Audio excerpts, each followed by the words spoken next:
গতকালকে বাটারফ্লাই বানানোর পরে সবার তো হাজারো প্রশ্ন, তো কী দিয়ে বানালাম। তো চলেন বলি। হ্যালো এভরিওয়ান, কেমন আছেন সবাই।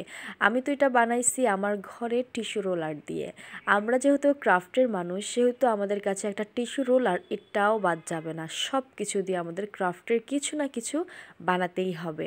আর সেটা বানাবো যে সেটা আপনাদের সাথে দেখাবো না, এটা কিন্তু হয় না। তো এখানে আমার বাসায় কিছু বলতে অনেকগুলাই টিস্যু রোলার ছিল, আমি সবগুলো জমিয়ে রেখেছি।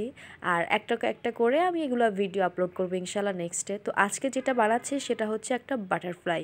প্রথমে আমি টিস্যুর যে রোলারটা সেটাতে আমি ফেভিকলের গ্লু দিয়েছি আর কাগজ নিয়েছি এখানে আমি পিঙ্ক কালারের। তো পিঙ্ক কালারের কাগজটাকে আমি সুন্দরভাবে টিস্যুর হোল্ডারে মানে রোলারের ভিতরে ভালো করে রোল করে নিব।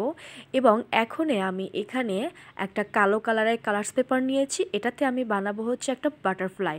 এবং বাটারফ্লাইটা আমি প্রথমে পেন্সিল দিয়ে স্কেচ করে নিয়েছি, তারপরে এটাকে কেচির সাহায্যে কেটে নিয়েছি।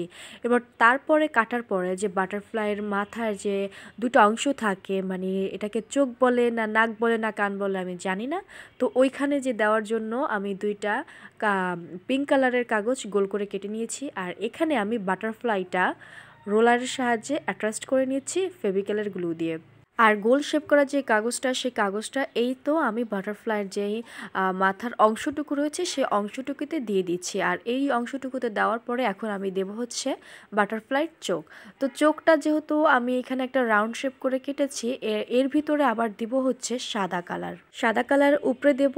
আর নিচে হচ্ছে একটু সাদা রং করে ব্রাশের সাহায্যে দিয়ে দিব, কারণ অতটুক কাগজ আমি আসলে কাটতে পারি নাই, এজন্য এখানে আমি একটু সামান্য রং করে দিচ্ছি ব্রাশের সাহায্যে।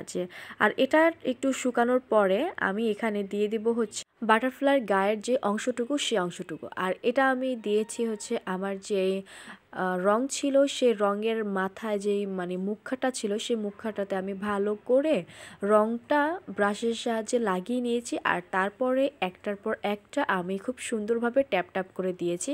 এতে দেখেন মাঝে মাঝে দুই একটা একটু আওলানো হয়ে গেছে, যে হলুদ কালারটা একটু জড়াই গেছে পাশ দিয়ে। তো এটা কোনো ম্যাটার না, এটা জড়াবেই হালকা পাতলা, এটা নিয়ে কোনো টেনশন করার কিছুই নাই।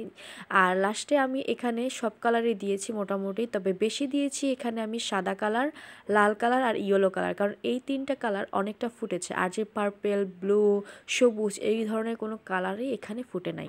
আর এখানে আমি লাস্টে দিয়ে দিচ্ছি বাটারফ্লাইয়ের সুন্দর একটু গাল।